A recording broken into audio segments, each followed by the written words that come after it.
유대 지방에는 여름이 길기 때문에 비가 오는 우기에 비를 잘 받아서 그 물을 간직해야지 농사를 지을 수도 있고 또 물을 쓸 수가 있었습니다. 여러분, 하나님께서 우리에게 축복하시고 또 성령으로 우리 마음에 채우시기 위해서 얼마나 주님께서 애를 많이 쓰시겠습니까? 우리가 믿음으로 믿을 수밖에 없지만 그러나 주님께서 역사하시는 그 섭리를 우리가 얼마나 많이 느낍니까? 눈에 보이지 않기 때문에 우리가 믿음으로 믿는 것이지만 우리가 얼마나 많이 느끼며 그런 섭리와 상황들을 보고 있습니까? 여러분 마음 가운데 지금 어떤 심정이 있으십니까? 낙심되어 계십니까? 용기가 하늘을 치솟습니까? 아니면 그저 덤덤합니까? 어떻습니까? 주님의 은혜로 마음 가운데 즐거움과 기쁨이 있습니까? 아니면 어떻습니까 지금? 심정들이 여러분들 개인적으로 다 일어나서 간증을 한 마디씩 하라고 하면 여러분께서 지금 어떤 얘기를 하시겠습니까? 요한복음 15장을 좀 펴서 보시겠습니다. 우리가 아무리 신앙이 좋고 많은 것을 알고 경험이 있다고 해도 매일매일 예수 그리스도 안에 거하는 경험이 없으면 우리는 아무것도 아니고 또 우리가 아무 일도 할 수가 없는 것입니다. 요한복음 15장 1절부터 8절까지 있는 말씀을 좀 같이 우리가 잘 아는 말씀이지만 읽어보도록 하십니다. 내가 참 포도나무요 내 아버지는 그 농부라 그랬습니다. 이 세상에 포도나무처럼 보이는 비슷한 것들이 많습니다. 그러나 예수님만이 참 포도나무요 우리가 그 나무에 접붙여짐을 당해야 열매를 얻을 수 있다고 말씀하십니다. 또 내 아버지는 농부라 하나님께서 열매 맺게 하신다고 이제 설명하십니다. 물은 내게 있어 과실을 맺지 아니하는 가지는 아버지께서 이를 제해 버리시고 무릇 과실을 맺는 가지는 더 과실을 맺게 하려 하여 이를 깨끗게 하시느니라. 과실을 맺는 가지는 점점 더 과실을 많이 맺게 되고 맺지 않는 과실은 전혀 과실을 맺지 않게 되는 상태를 말하고 있습니다. 그러므로 우리가 예수 그리스도인이 되든지 아니면 아니든지 둘 중에 하나지 예수 그리스도인인지 아닌지 그저 중간에 서 있는 그런 형편은 없다고 여기 말씀하십니다. 한 번은 말이죠. 이 알렉산더 대왕이 말을 타고 이제 군대 막살 지나가고 있는데 한 사병이 전혀 군인이 해서는 안 되는 말을 하고 그런 행동을 하고 있는 것입니다. 그걸 이제 알렉산더 대왕이 이제 말을 타고 가다가 그것을 목격했습니다. 그래서 화가 났습니다. 그래서 이제 그 사병을 불렀습니다. 사병, 왕 앞에 서 있으니까 얼마나 떨리겠습니까? 전사시가 벌벌 떨면서 지금 답변합니다. 자네 이름이 무엇인가? 예, 제 이름은 알렉산더입니다. 그렇게 말했습니다. 그러니까 알렉산더 대왕이 하는 얘기가 알렉산더란 이름을 가진 사람은 그렇게 말하고 행동하는 게 아니야. 너는 알렉산더가 되든지 아니면 내 이름을 포기해라. 그렇게 말을 했다는 겁니다. 꽤 알려진 얘기 가운데 하나입니다. 우리가 예수 그리스도를 믿는 그리스도인이면 그리스도인처럼 살고 아니면 그리스도인 이름을 빼버리고 그게 좋겠습니다. 그렇죠? 그리스도인도 아니고 세상 사람도 아니고 중간은 없습니다. 여기 말씀하기를 우리가 예수 그리스도 안에 붙어 있으면 반드시 무엇을 맺는다고요? 반드시 열매를 과실을 맺는다고 했습니다. 과실을 맺지 아니하는 가지는 그것은 그 나무에게 연결되어 있지 않는단 말입니다. 우리 속에 예수 그리스도의 성령의 열매가 없으면 그리스도인이 아닙니다. 그것은 예수님과 연결되어 있는 예수님과 접붙여져 있는 생활이 없다고 합니다. 너희는 내가 일러준 말로 이미 깨끗하였으니 내 안에 거하라. 여기 비결입니다. 내 안에 거하라. 나도 너희 안에 거하리라. 가지가 포도나무에 붙어 있지 아니하면 절로 과실을 맺을 수 없음 같이 너희도 내 안에 있지 아니하면 그러하리라. 너희가 내 안에 있지 아니하면 절대로 과실을 맺을 수가 없다. 나는 포도나무요 너희는 가지니 저가 내 안에 내가 저 안에 있으면 이 사람은 과실을 많이 맺나니 나를 떠나서는 너희가 어느 정도 할 수 없다 그랬습니까? 너희가 아무것도 할 수 없음이라. 사람이 내 안에 거하지 아니하면 가지처럼 밖에 버리워 말라지나니 사람들이 이것을 모아다가 불에 던져 사르느니라. 너희가 내 안에 거하고 내 말이 너희 안에 거하면 무엇이든지 원하는 대로 구하라. 그리하면 이루리라. 너희가 과실을 많이 맺으면 내 아버지께서 무엇을요? 영광을 받으실 것이요 너희가 내 제자가 되리라 그랬습니다.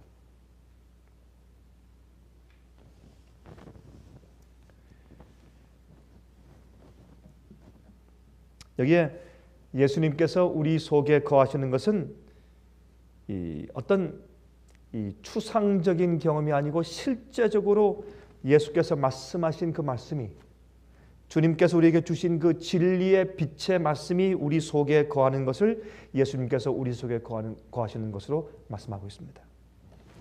예수께서 말씀하신 그 말씀이 우리 속에 거하시면 예수께서 우리 속에 거하시는 겁니다.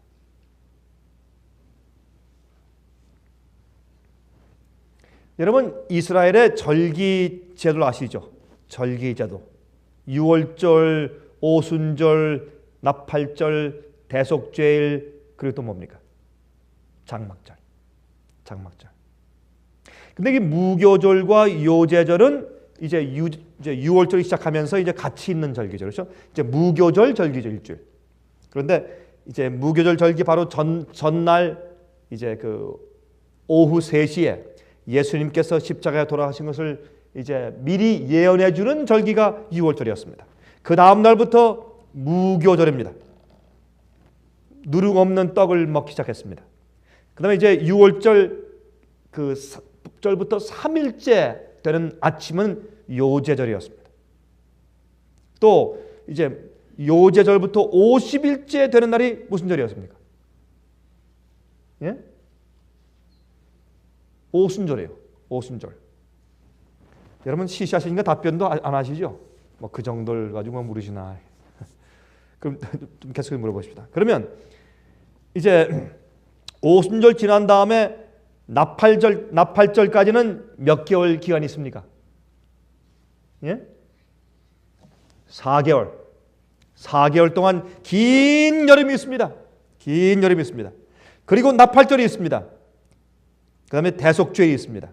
또 대속죄일 끝난 다음에 이제 티슈리 21일부터 무슨 절이 있습니까? 마지막에 예? 장막절이 있습니다. 장막절이 있습니다. 이 이스라엘의 절기 제도는 농사를 짓는 계절과 열매를 추수하는 시기에 맞추어서 제정하셨습니다. 그래서 이스라엘의 절기 제도는 농사 짓는 것에 맞추어서 만드셨어요. 그리고 열매를 추수하는 시기에 맞추어서 이 절기를 주님께서 배정하셨습니다. 왜 그렇게 하셨습니까? 여러분, 여기에 있는 이 절기는 예수님께서 우리 인간의 구속을 위해서 어떤 역사를 하시는가 하는 예수님의 미니스트리, 그 예수님의 미니스트리를 우리에게 미리 보여주고 상징하기 위해서 주신 것이 절기 제도입니다. 그런데 또한 이 절기들은 예수님께서 우리를 인간을 구원하시고 죄인을 구원하시는 그 구속의 역사에 있어서 어떤 일을 행하시는가 하는 것을 보여주는 것입니다. 그러므로 반드시 복음은, 주님께서 우리를 구속하시는데 그 복음은 우리 속에서 열매를 맺어야 합니다. 열매가 맺어야, 열매가 생겨야 주님의 구원이 우리 속에 이루어진 겁니다. 열매가 없는 사람들은 구원의 경험이 없는 사람들입니다. 그러므로 이 절기 제도에서 반드시 열매와 연결 지어져서 여기에 제정이 되어 있습니다. 그래서 아주 중요한 의미입니다. 그래서 이제 하나님께서 모세에게 말씀하시기를 출애굽기 12장에 나오죠. 너희는 이제 성령을 만들라. 성령, 거룩한 달력. 그 당시에 그들이 그 당시 쓰고 있는 그 당시에 시빌 캘린더, 그러니까 보통 일반 달력 말고 성령, 거룩한 달력을 따로 만들어라. 그래서 그들은 이제 이 봄에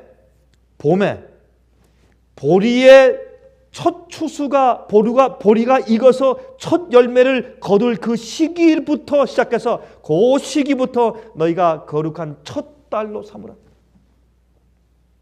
그러니까 현재 우리가 쓰고 있는 달력으로 이제 비하면 4월 달입니다. 4월 달. 보리가 한참 익어서 이제 추수하기 바로 직전에 보리 중에서도 특별히 이제 첫 열매, 보리의 제일 첫 번째 열매를 이제 잘라 가지고 주님 앞에 드릴 수 있는 보리가 막 연글어서 열매를 맺게 될 때, 그때부터 거룩한 성령이 시작이 됩니다. 그때가 유월절, 무교절, 요제절, 이 세 가지 이름이 사실 한 절기 속에 들어있는 것입니다. 무교절에 시작하는 것이 유월절이고 또 무교절의 중간에 있는 것이 요제절입니다. 예수님께서 우리를 위해 돌아가셨으므로, 그리고 죄 없이 사신 그 생애가, 예수님의 그 열매가 우리 속에 이루어져야 합니다. 누룩 없는 떡을 먹는 때입니다. 열매 맺을 때예요. 예수님께서 첫 열매로 먼저 익은 첫 열매로 받쳐지셨습니다. 그 예수님의 첫 열매이신 예수님을 따라서 우리가 추수당해야 합니다. 열매 얘기가 이스라엘 절기 얘기입니다. 그러므로 여러분, 우리가 이 유월절, 무교절, 요제절 할 때 그냥 듣고 보내는 것이 아니라 그것은 예수님께서 열매 되신 것을 상징하고 예수님의 열매를 따라 우리도 추수되어 우리도 열매돼야 하는 것을 상징하는 것입니다. 이게 복음입니다. 복음. 이 복음이에요. 그래서 예수님의 십자가를 믿고 안다고 하면서 예수님의 십자가의 결과를 통해서 주님과 함께 부활해서 주님과 함께 사는, 주님과 함께 열매 맺는 그런 백성 되지 않으면 그건 그리스도인이 아닙니다. 그리스도인이 아닙니다. 그래서 이제 제일 먼저 유월절이 있는 그 달을 니산을 붙였습니다. 니산이라고. 니산인데 성령으로는 1월입니다. 일반 달력에는 4월이었습니다. 그 다음에 일곱 번째, 그때부터 일곱 번째 달은 또 티슐입니다. 그러니까 니산이 첫 번째 달이고, 이 성령 거룩한 달력에서, 이 절개 달력에서 말입니다. 일곱 번째 달이 티슐인데 그때가 바로 나팔절과 대속죄일이 들어있는 마지막 달입니다. 그러나 보세요.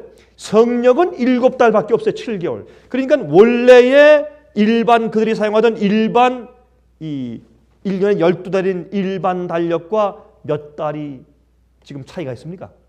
몇 달이? 예? 예, 7달이니까 간단한 산수죠. 12-7을 하면 얼마입니까? 5개월이 비입니다. 그 5개월은, 남은 5개월은 무엇이냐면 다시 보리의 그 열매가 생길 때까지 기다리는 때예요. 그 5개월은 이제 그 씨앗을 뿌리고 비가 다시 겨울비가 오고 그렇게 해서 이제 씨를 뿌린 다음에 5개월 후에 이제 보리가 다시 나는 그때까지 기다리는 시간입니다. 성령은 보리가 열매 맺어서 이제 날 때부터, 아니 열매 맺을 때부터 시작해서 나중에 이 다른 열매들을 전부 거두어서 그 다음에 이제 창고에 다 드리고 주 앞에 감사해서 장막절을 지키는 데서 성령이 끝납니다. 그 다음에 거기에 이 성령 가운데 포함되어 있지 않은 5개월을 또 기다립니다. 씨를 파종하고 뿌리면서 기다립니다. 그리고 열매 맺어야 또 시작합니다.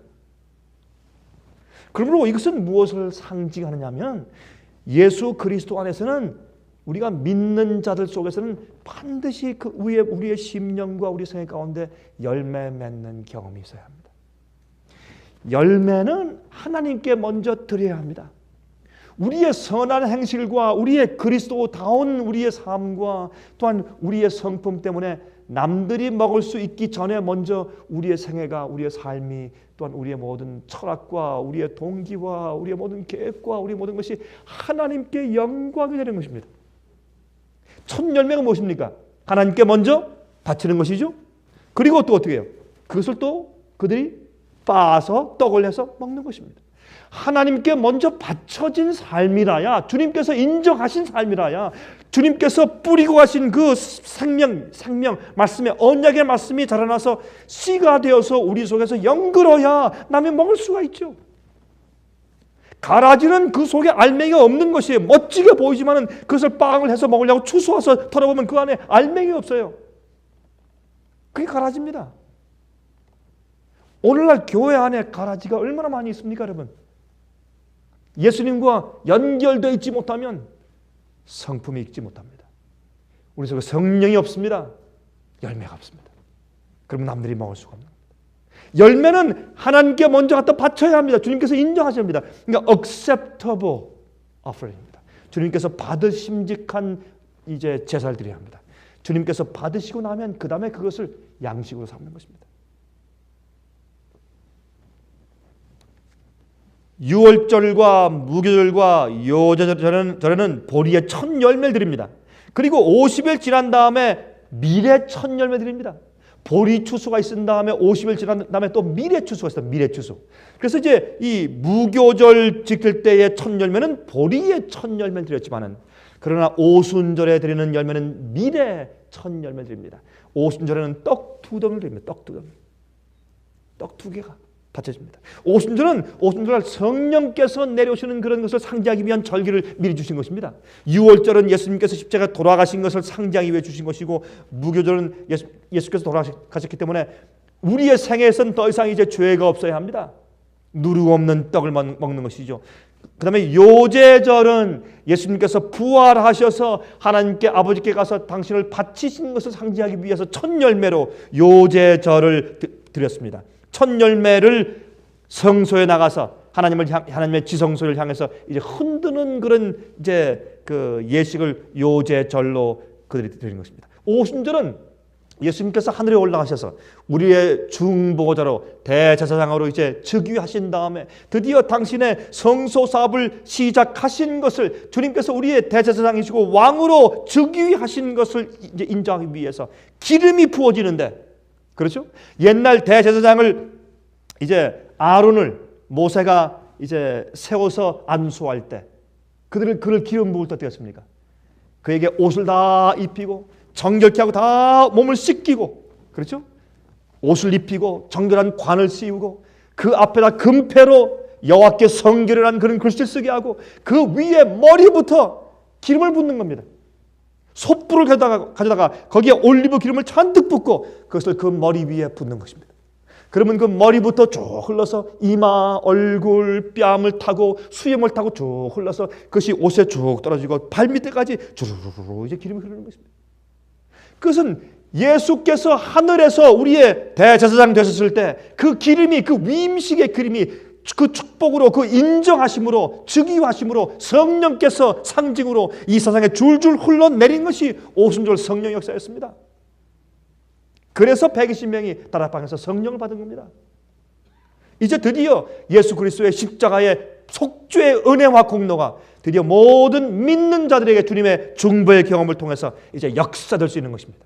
성령을 받은 자들이 나가서 복음을 전하며 복음 받는 자들에게 성령의 역사가 있게 되는 것입니다. 중보의 역사가 그들에게 효험이 있는 것입니다. 열매가 생기는 것입니다. 열매가. 그 다음에 4개월 동안 긴 여름이 있습니다. 4개월 동안 긴 여름 동안 참 힘듭니다. 초대교회 이후에 얼마나 오랫동안 중세기 동안의 광야교회에 긴 기간이 있었습니까? 긴 기간. 광야교회. 여러분이시여, 광야교회에 대한 그 비디오를 여러분께서 보실 것이라고 생각이 됩니다. 여러분, 4개월 동안 긴 여름이 있습니다. 그 다음에 이제 나팔절이 있습니다. 나팔절은 마지막에 회개를 촉구하죠. 나팔절과 대속죄에 있습니다. 이 기간은 긴 여름이 지난 다음에 올리브와 포도와 과일들이 익기 시작해서 추수하는 때입니다. 그러므로 이제 이 봄절기에는 보리와 밀의 추수가 있고, 그 다음에 가을절기에는 올리브와 포도와 과일을 익기 시작해서 그것을 추수하는 것입니다. 이때가 이제 나팔절과 대속절과, 그 다음에 그것을 다 추수해서 다 거둬들인 다음에 창고에 다 들여놓고 주 앞에 감사해서, 이제 모든 것을 추수하고 끝난 다음에 주 앞에 감사해서, 주신 것을 감사해서 주님과 함께 그들이 즐거워하며 보냅니다. 그때 이 장막절을 보내는데, 그 장막절은 그들이 과거에 40년 동안 광야에서 고생한 것을 기억하면서, 그들이 좋은 집에서 다 나와서 밖에 마당에 아니면 길거리에 텐트를 치고 살았습니다. 과거를 기억하면서. 그러므로 이 장막절은 예수께서 이 땅에 오셨을 때 주님께서 마지막으로 열매 맺은 백성들, 의인들을 데리고 땅속에 묻혀있는 의인들을 불러서 일으켜서 부활시켜 데려가고, 살아있는 영혼들은 살아있는 채로 주님께서 변화시켜서 새로운 몸을 주신 다음에 그들을 데리고 열매를 다 데리고 이 땅에서 주님의 십자가의 보혈과 성령의 역사를 통해서 열매 맺은 열매들을 데리고 주님께서 올라가시는 겁니다. 그게 장막절의 시작입니다. 주님께서 이제 하늘 창고에 넣으시기 위해서, 그래서 하늘에 가서 천년계 동안 계속해서 장막절을 지키게 되는 것입니다.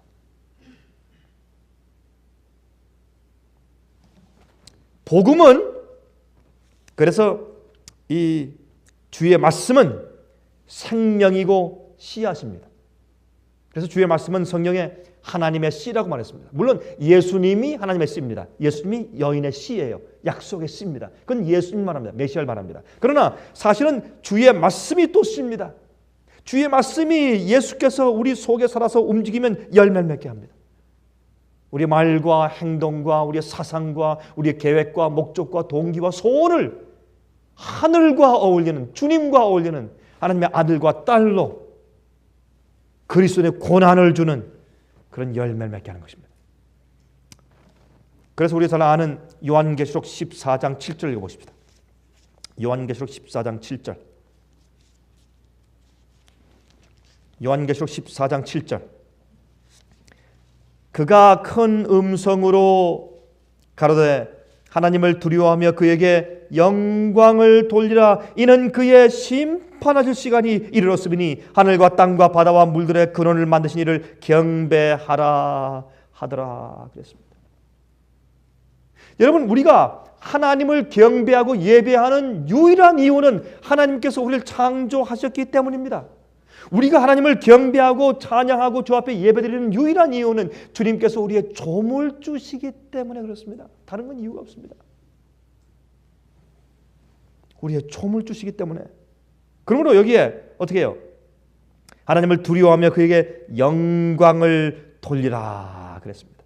그런데 영광을 돌리라 하는 그 말씀이 어떤 말씀에 대한 해석이냐면 6절 보세요. 또 보니 다른 천사가 공중에 날아가는데 땅에 거하는 자들 곧 여러 나라와 족속과 방언과 백성에게 전할 영원한 무엇을? 복음을 가졌더라 그랬습니다. 그러면 복음은 주의 말씀입니다. 복음입니다. 그건 진리입니다. 빛입니다. 주의 생명의 말씀이에요. 그 씨를 뿌리면 우리 속에 반드시 열매가 있습니다. 그 열매를 가지고 주 앞에 영광을 돌리게 되는 것입니다. 그것을 마태복음에 이제 설명을 했지만 또 요한복음 15장 아까 읽은 말씀 가운데 8절에 있죠. 너희가 과실을 많이 맺으면 내 아버지께서 무엇을 받을 것이요? 영광을 받을 것이요. 영광을 받을 것이요. 그러므로 여기 보면 우리가 열매를 맺는 것과 하나님께 영광을 돌리는 것과 예배하는 것과 주 앞에 기도하는 것과 주 앞에 찬송하는 것과 경외하는 것과 다 연관이 있습니다. 하나님을 경외하는 것은 주님께 예배하는 것입니다. 주님께 경배하는 것입니다. 이게 다 열매 맺는 것입니다. 그러므로 열매를 맺지 못하면 주 앞에 영광을 돌릴 수가 없습니다.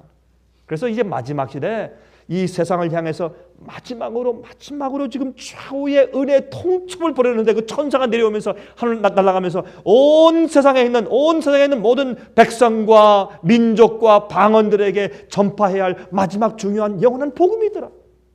이 복음은 옛날에 이스라엘의 절기로 표상되었고 예수님께서 그것을 실체로 이 땅에 오셔서 이루셨고 그의 이 복음이 전파되었고 이렇게 주님께서 이런 복음들을 계속해서 구약 시대나 지금이나 계속해서 반복해 주시는 이유가 무엇입니까? 우리 속에 있는 열매입니다.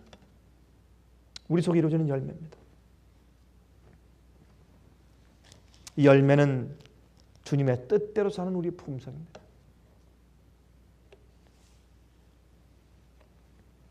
너희가 내 안에 있고 내가 너희 안에 있지 않으면 과실을 맺을 수가 없다 그랬습니다. 과실을 맺을 수가 없다 그랬습니다.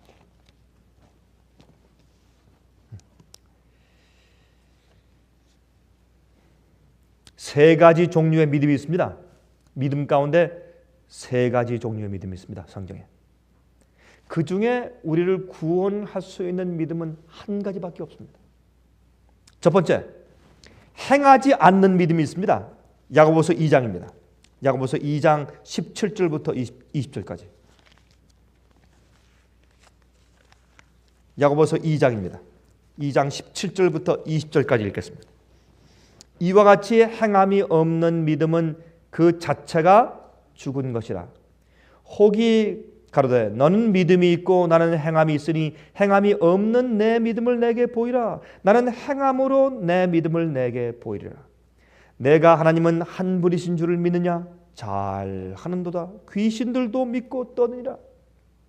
아하, 허탄한 사람아, 행함이 없는 믿음이 헛것인 줄 알고자 하느냐? 우리 조상 아브라함이 그 아들 이삭을 제단에 드릴 때 행함으로 의롭다 하심을 받은 것이 아니냐? 행함으로. 그러므로 여기에 성경은 물론 믿음으로 말미암아서 구원 얻는 것이라고 말하지만 행함이 빠진 믿음은 믿음이 아니라고 말하기 때문에 그것을 강조하기 위해서 행함으로 믿음만 가지고 한 것이 아니라고 지금 여기 야고보가 말하는 것입니다. 여러분, 야고보는 옛날 이제 예루살렘에 있으면서 초대교회의 대총회 회장이었습니다. 초대교회 전체 교회 회장이었습니다. 왜? 나이가 제일 많았습니다. 그때 이 야고보가 그 당시 교회에 믿음 있기만 하면 행위는 필요 없다. 믿기만 하면 순종의 열매는 있으면 참 좋겠지만 없어도 이미 믿음으로 구원받은 것이라고 하는 그런 자유주의가 퍼지는 것을 보고 이제 마음 가운데 염려해서 쓴 편지가 야고보서입니다. 그러므로 참된 믿음, 우리를 구원하는 믿음은 이제 행함과 믿음이 믿는 것과 그것이 같이 병행해서 가는 것을 여기 강조하는 것을 우리가 잘 압니다. 26절, 영혼 없는 몸이 죽은 것 같이 행함이 없는 믿음은 죽은 것이니라. 그렇게 그는 설명했습니다. 두 번째, 세 가지 종류의 믿음 가운데 두 번째, 행하는 믿음입니다. 행하는 믿음. 근데 이 행하는 믿음도 말이죠, 종류가 있습니다. 행하는 믿음 가운데서 두 가지 종류가 있습니다. 율법주의의 믿음이 있고 정말 믿음과 은혜로 만들어진 행함의 믿음이 있습니다. 여러분, 운전하실 때 스탑 사인이 있으면 스탑하죠. 여러분, 왜 스탑하세요? 운전하시다가 스탑 사인을 보면 스탑합니다. 여러분, 왜 스탑하세요? 예? 스탑하라고 했으니까 스탑하는 거죠. 그렇죠. 근데 왜 스탑하세요? 그 이유가 어디 있어요? 왜요? 예? 그렇죠. 스탑할 이제 교통 표지판을 보고서 스탑하는 이유가 두 가지가 있어요. 또 이 교통 신호를 보고서 여러분 스탑하죠. 그렇죠? 스탑하는 이유가 두 가지가 있어요. 무엇이겠습니까? 첫 번째, 스탑을 안 하면 뭘 받습니까? 티켓 받아요. 100불 벌금이에요. 그러면 그 법을 지키는 동기가 지금 어디에 있습니까? 동기가. 법을 지키는 건 좋은 거예요. 그러나 지키는 동기가 두려움에 있어요. 딱지 받을까 봐. 그렇죠? 아마 말이죠. 저기 신호등 스탑사인에 안 서든지 신호등에 서지 않아도 절대 그것 때문에 사고 나는 일은 절대 없다. 그리고 사실은 그냥 모양만 만들어 놓은 것이지 사실은 이 티켓 안 준다. 그렇게 된다면 아마 교통법규 지키는 사람 한 명 없을 겁니다. 한 명 없을 겁니다. 전부 지나치지. 무엇 때문에 서요? 그러므로 두려움이 동기입니다. 그렇죠? 행함의 공로를 쌓아가서 하나님께서 그를 구원할 수밖에 없도록 만들려고 하는 행함이 율법주의예요.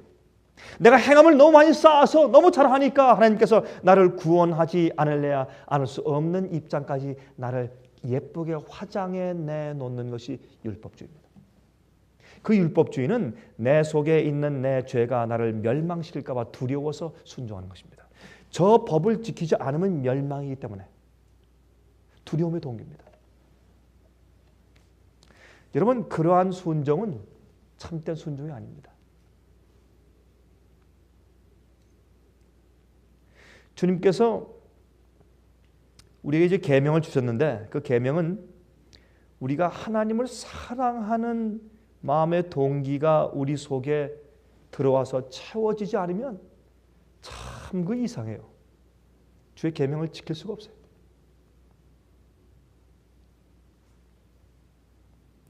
지키려고 애를 쓴 다음에 가만히 돌아보면 정말 순종한 게 아닙니다.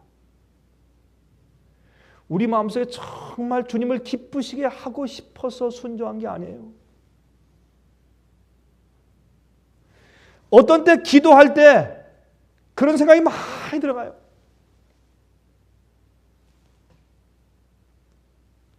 하나님께서 우리 마음 가운데 성령으로 기도하는 영을 주지 않으시면 형식적인 기도만 해요. 우리가 개인적으로 마찬가지예요. 공적으로는 더하고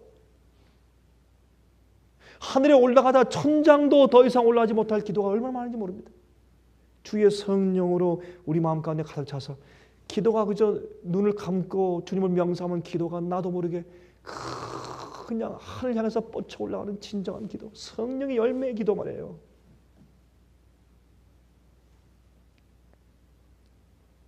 로마서 8장에 말씀하기를 우리가 어떻게 간구할 줄을 몰라서 답답해할 때 성령께서 우리를 대신해서 탄식하신다고요. 그런 기도.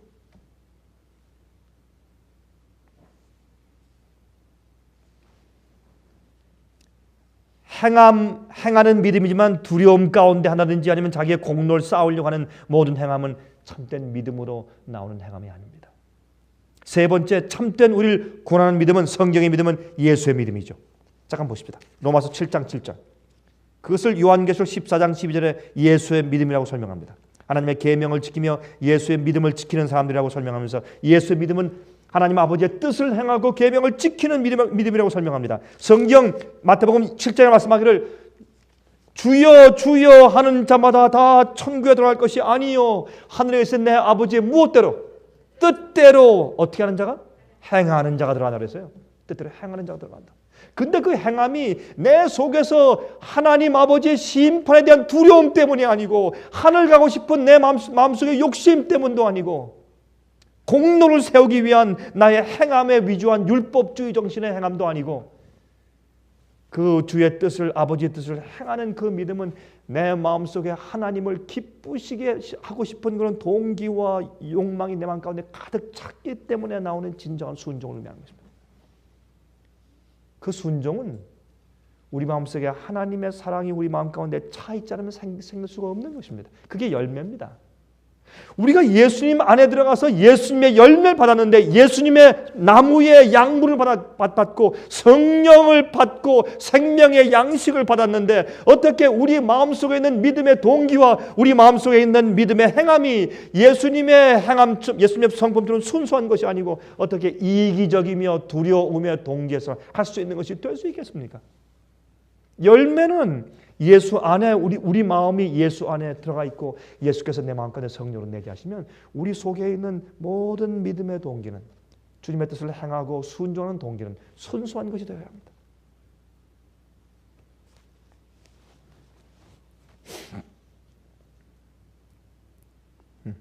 얼마든지 성령이 없이도 얼마든지 신앙이 좋게 보일 수 있습니다. 한 장로가 술집에 들어가려고 하다가 갑자기 저보니까 목사님 차가 이렇게 옵니다. 큰일 났어요 지금. 술집에 들어가려고 하는데 목사님 차가 옵니다. 그래서 얼른 옆으로 가서 술집 앞에 있는 전화 공중 박스에 들어가서 전화하는 척하면서 전화 받으면서 지나는 목사님한테 안녕하십니까 손 흔들었습니다.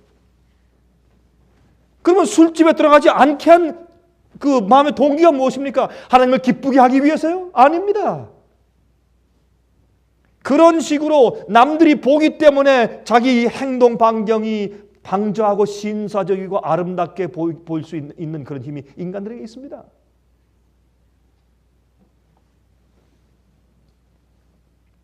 제가 한 번은 말이죠. 어떤 한 음식점에 들어가서 전 몰랐는데 이렇게 좀 음식 이제 주는 걸 기다리고 있는데 이제 미국 음식점입니다. 기다리고 있는데 제가 기다리다가 옆에 있는 사람들은 좀 무의식 중에 이렇게 보다가 보니까 한 젊은 사람 이제 한 쌍인데 부부인지 뭐 애인지 모르지만 젊은 한 쌍이 앉았어요. 서로 마주보고 이제 앉아서 이제 음식을 주문하고 기다리는 중이었는데 둘이 싸우는데 야 여러분 서슬이 씹어내 서슬이. 근데 싸우는데 말을 안 하고 싸워요. 우리 한국 사람들은 우락부락하고 막 공주 앞에서도 막 싸우잖아요. 근데 이 미국 사람들은 사람들 보는 앞에서는 잘 안 싸워요. 사람들 보는 앞에서는 아주 손 붙잡고 아주 웃으면서 honey, darling, dear, sweetheart 이러면서 이제 다니지만은 그러나 집안에서 주로 많이 싸우죠. 그래서 이제 그 훨씬 그런 면에 이제 세련돼 있는 것이 우리 한국 사람보다 훨씬 더 세련돼 있는 것이 미국 사람의 풍성인 것을 우리 잘 압니다. 그렇죠? 근데 아마 굉장히 아주 심했던 모양의 갈등이 싸우는데 말을 안 해요. 말을 안 하고 눈초리로 표정으로 말도 하는데 소리를 안 내고 입만 막 이렇게 하는데 제가 가만히 보면 분명히 그냥 막 나쁜 말을 하는데 보니까 입만 움직여요. 소리가 안 나와요. 서로 얼굴 빨개가지고 서로 막 싸우는데 굉장히 싸우는데 소리가 안 나요. 조용히 싸워요.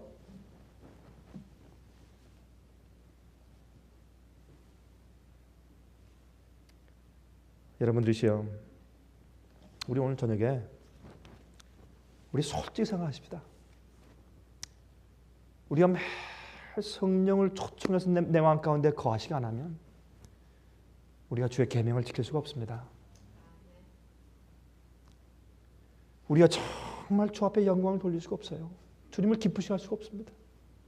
안 됩니다. 열매 맺는 것은 성경에 말씀하기를 내가 너희 안에 있고 너희가 내 안에 있지 않으면 너희가 절대로 과실을 맺을 수 없다 그랬습니다. 열매 맺을 수 없다. 사랑은 저절로 나오는 것입니다. 그게 성령을 받는 것입니다. 하나님 아버지의 사랑이 우리 마음 가운데 부어져야 합니다. 근데 그 부어지는데 어떻게 주의 사랑을 아냐 말입니다. 십자가를 명사하는 것과 말씀을 읽고 연구하고 그것을 명사하고 생각하는 것입니다. 하나님에 대해서 이해하고 알아야 그 사랑이 내 마음 가운데 들어오죠. 진리를 알아야 내 마음을 채우게 되죠. 하나님으로 주의 임재로 채우는 것을 주의 말씀으로 채우는 것을 의미합니다. 그것이 우리 속에 항상 있어야 합니다. 그게 있어야 그 다음에 우리가 남을 향해서 하는 일과 말과 남을 향해서 우리가 해주는 것들과 하나님을 위해 사는 모든 것들이 순수한 맛있는 아름다운 열매로 나오는 겁니다.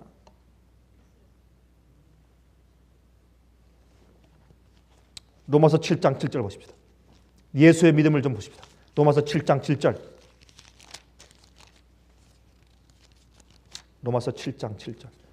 그러므로 우리가 무슨 말하리요? 율법이 죄냐? 그럴 수 없느니라. 율법으로 말미암지 않고는 내가 죄를 알지 못하였으니 곧 율법이 무엇하지 말라 했습니까? 여러분 좀 읽으세요, 안 읽으세요? 지금 로마서 7장 7절 펴셨어요? 다시 읽읍시다. 그런즉 우리가 무슨 말하리요? 율법이 죄냐? 그럴 수 없느니라. 율법으로 말미암지 않고는 내가 죄를 알지 못하였으니 곧 율법이 무엇하지 말라고요? 탐내지 말라 하지 아니하였다면 내가 탐심을 알지 못하였으리라. 자, 그러므로 여기에 율법은 무엇을 말하는 것이에요 지금? 예, 죄를 알게 하는 것인데 여기에 율법이 지금 탐내지 말라라고 말했으니까 이 율법은 뭘 말하는 것이에요 지금?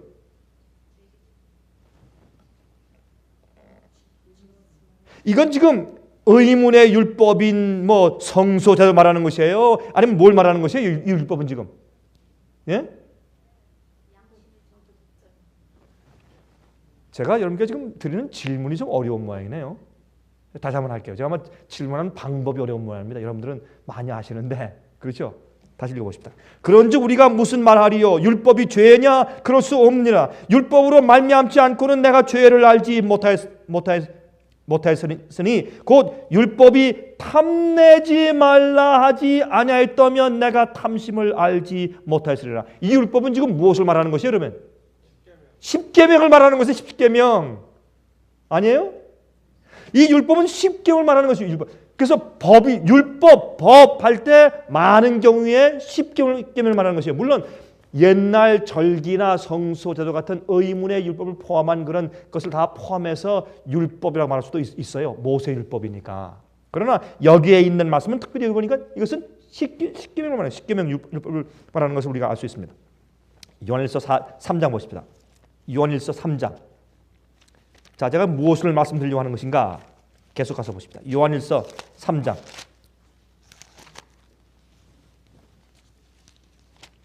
요한일서 3장 4절부터 읽겠습니다.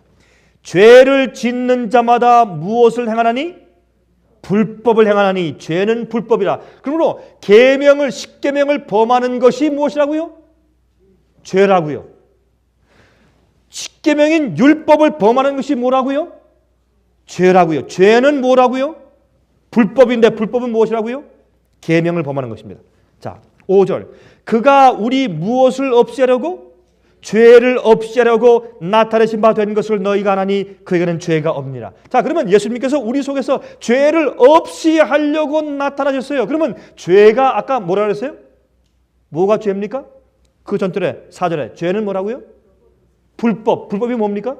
계명을 범하는 것. 그러므로 예수님께서 오셔서 우리 죄를 용서하시고 우리를 구속하셨을 때 우리 속에서 죄를 없애시면 우리 생애 가운데 우리 속에서 무엇이 없어지는 것입니까? 무엇하는 것이 없어집니까? 불법하는 것, 계명을 범하는 일이 없어집니다.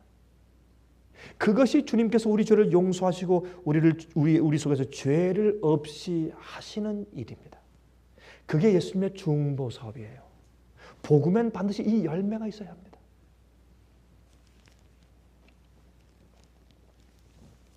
(6절) 그 안에 거하는 자마다. 여러분, 요한복음 15장을 쓴 그 요한과 요한일서 3장을 쓴 그 요한이 똑같은 요한이니까 같은 말씀을 하고 있는 것입니다. 6절 그 안에 거하는 자마다 무엇지 않습니까? 범죄하지 아니하나니. 범죄치 않는다. 그러면 뭘 다 지킨단 말입니까? 지금 계명을 다 지킨단 말 아닙니까? 그 안에 거하는 자마다 범죄하지 아니하나니 범죄하는 자마다 그를 보지도 못하였고 그를 알지도 못하였느니라. 자녀들아, 아무도 너희를 미혹하지 못하게 하라. 의를 행하는 자는 누구의 의로우심과 같이? 그의 의로우심과 같이. 그가 누굽니까? 예수 그리스도의 의로우심과 같이 의롭고. 왜요? 예수님께로부터 양분받아서 예수님의 나무 안에서 예수님의 열매를 얻었으니 예수님처럼 의로울 수밖에 해요. 예수님의 의로움의 양은 우리가 적지만 질은 같은 것입니다. 주님만큼 사랑스럽고 주님만큼 온유하고 주님만큼 겸손할 수 없지만 그러나 그 질은 같은 것입니다. 같은 성품이에요. 8절 죄를 짓는 자마다 마귀에게 속하나니 마귀는 처음부터 범죄함이라. 하나님의 아들이 나타나신 것은 무슨 일을? 마귀의 일을 멸하려 하심이라. 뭘 멸하려고요? 마귀의 일을. 마귀의 일이 무엇입니까? 우리로 하여금 주의 계명을 범하고 죄를 짓게 하게 하는 것이 마귀의 일이 아닙니까? 이것을 없이 하고 예수 그리스도의 의로우심처럼 의롭게 살게 하는 것이 열매를 얻는 것입니다. 성경적으로. 9절 하나님께로서 난 자마다 죄를 짓지 아니하나니. 자, 이 말씀은 성경에서 빠져 있으면 좋겠죠. 그렇죠? 여러분 어떠세요? 느낌이 요 성경은 좀 지웠으면 좋겠죠. 성경 말씀하기를 하나님께로서 난 자마다 죄를 짓지 아니하나니. 이는 그 이유는 무엇이 그의 속에 거하며? 하나님의 씨가 그의 속에 거하며. 이게 하나님의 씨가 무엇입니까? 예수 그리스도 또 그의 말씀이에요. 예수께서 말씀으로 성령으로 내 속에 내재하시면 내가 죄를 짓지 않습니다. 그러므로 그 뜻은 무엇인가? 내가 죄를 짓고 계명을 범하고 내가 쓰러질 땐 어떻게 했단 말입니까? 예수의 손을 놓았단 말입니다. 주님을 어떻게 내보냈단 말입니다. 주님과 잠깐 분리되었을 때 우리가 쓰러지고 범죄하는 것입니다. 그렇지 않고 내가 예수 안에 있고 주께서 내 안에 거하시면 죄를 짓지 않습니다. 성경은 분명히 그것을 말하고 있습니다. 우리가 범죄하는 것은 우리가 자꾸 예수의 손을 놓기 때문에 그러한 것입니다. 어떠한 유혹과 어떠한 시련이 올지라도 우리가 예수 안에 있고 예수께서 내 안에 있으면 죄를 짓지 않는다고 성경은 선포합니다. 우리가 죄를 짓는 것은 예수님께로부터 자꾸 손을 놓고 우리가 분리되어 있기 때문에 죄를 짓고 계명을 범하는 것입니다. 그것 이외에 이유가 없습니다. 하나님의 씨가 주님께서 우리 속에 거하시면 절대로 우리가 범죄치 않나 그랬습니다. 여기 보세요. 이는 하나님의 씨가 그의 속에 거하며 저도 범죄치 않는 것인 그랬어요? 뭐라 했어요 이게? 저도 범죄치 못하는 것은 하나님께서 났습니다.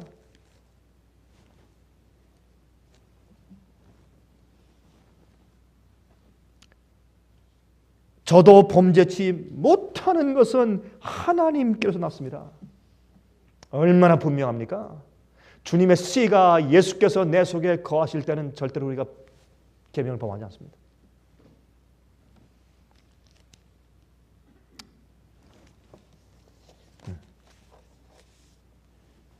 여러분, 성경은 이렇게 표현하지 않습니다. 너희는 가서 죄를 이제부터 덜 지으라 그랬습니까? 그런 말씀이 있어요? 없어요? 성경에? 그런 말씀이 없어요. 죄를 이제부터 조금씩 좀 내리자. 이제 새는 한 50% 내리고 그 다음에 또 한 70% 내리고 점점 계속 줄이자. 덜 짓자. 이렇게 말씀 안 했어요. 가서 다시는 죄를 범치 말라. 왜요? 죄와 예수님은 같이 존재할 수가 없기 때문에, 죄가 들어오면 예수님이 나가시고 예수께서 들어오시면 죄가 나가기 때문에 예수께서 내 마음 가운데 온전히 거하시면 온전한 열매를 드리는 것입니다. 죄를 짓지 말라 그랬어요. 말라 그랬어요. 여러분, 이 얘기는 옛날 요한 웨슬레 때에도 힘있게 전파되었어요. 이미 종교개혁 당시에. 오늘날 기독교회가 뒤로 많이 물러가서 그런 말씀을 설교하지 않고 믿지 않기 때문에 문제지. 이번에 가서 한 부인이, 한 집사님이 우리 집회 왔는데, 한국에서. 그분이 저한테 말했어요. 목사님, 전 원래부터 장로교였는데, 전 장로교에 오래전부터 있을 때부터 전 그 말씀을 그렇게 믿었습니다. 성경 말씀 그대로 믿어야죠. 우리가 예수 안에 있으면 죄를 범치 않고 이길 수 있고 죄를 안 질 수 있습니다. 죄를 안 져야죠. 그런 말을 해요. 그 부인이, 집사님이. 오늘날 교회는 이러한 참된, 정말 예수 안에 거하고 예수께서 우리 속에 거하셔서 참 열매 맺는 참된 복음의 결과의 복음이 다 잊혀진 세상 가운데 살고 있는 것입니다. 쉽게 믿고 믿어라, 구원 받았다, 염려하지 마라, 한 번 받은 구원 절대로 안 놓친다. 그렇게 사람들이 살고 있는 것입니다. 그러나 성경 말하기를, 골로새 1장 27절에 말씀하기를, 너희 안에 계신 그리스도가 영광의 소망이라 했어요. 우리가 할 수 있는 일은 예수께서 우리 속에 거하시기 때문에 그것이 영광의 소망이요. 그것 때문에 우리가 하나님께 영광을 돌릴 수 있는 것이고, 그 이유 때문에 내 속에 그리스도의 열매가 있는 겁니다. 그것 때문에.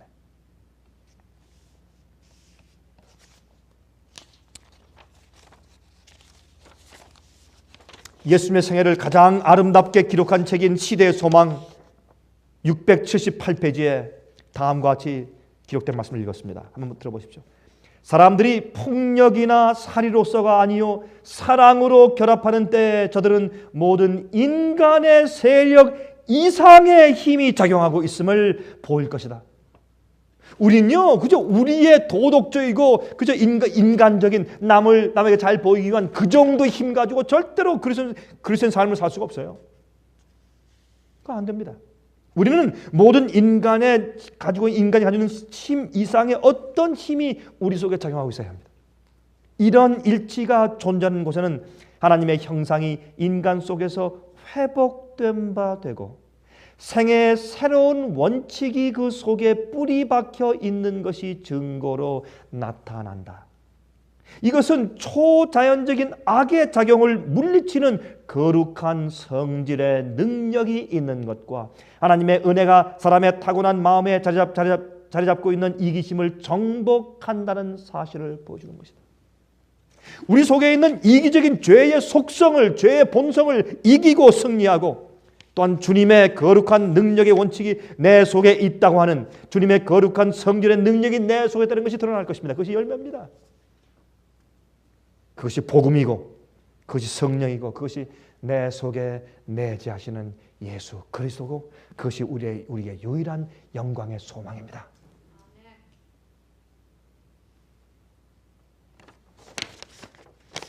또한 초대교회 행적에 대해서 기록한 책인 사도행적 책 451페이지에 이런 말씀이 있습니다.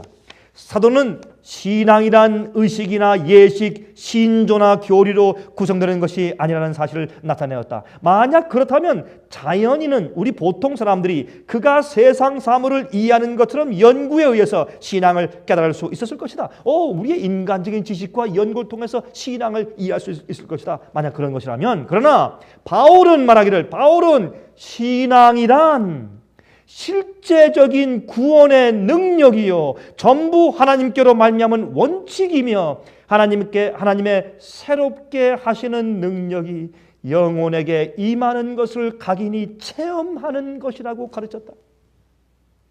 바울이 말한 복음은 뭐라고요?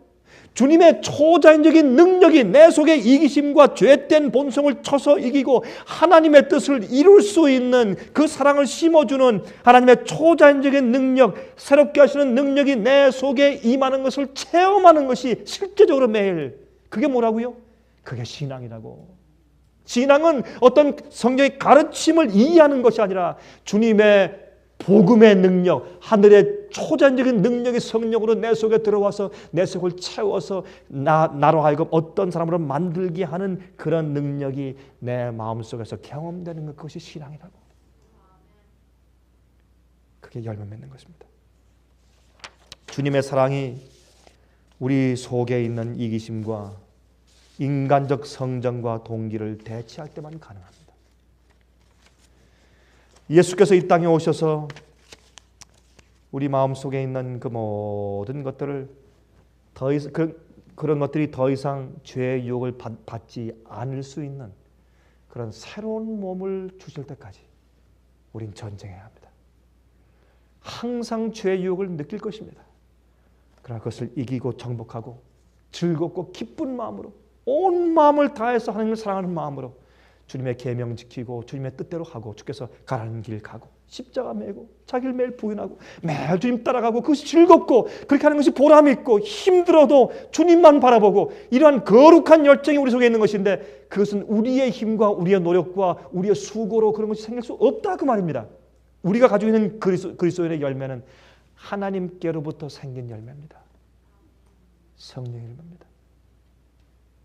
여러분 오늘 저녁에 여러분과 제 마음 가운데 그러한 열매가 있게 되기를 간절히 사모하는 그 성령의 사모함이 여러분과 제 마음 가운데 가득하기를 간절히 바랍니다.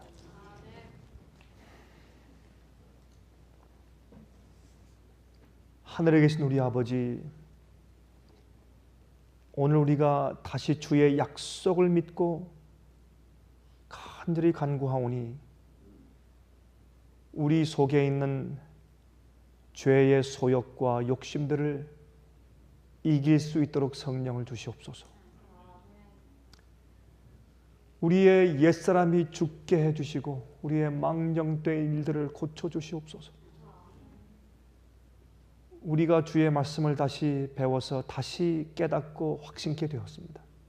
우리 속에는 순종할 수 있는 능력이 없습니다. 주님 우리 속에 임재하시고 우리가 주님 안에 있어 우리가 사는 삶은 주께서 사시는 삶이 되게 해주시옵소서. 열매를 맺게 하시되 예수 그리스도의 열매, 성령의 열매, 거룩한 열매가 우리 생에 있게 해주시옵소서. 남들을 살릴 수 있는 열매를 저희 속에 주시옵소서. 우리가 주님의 아들과 딸다운 주님의 자녀 되는 권세를 얻게 해주시옵소서. 예수 그리스도의 거룩하시고 귀하신 이름을 의지해서 간절히 기도합니다.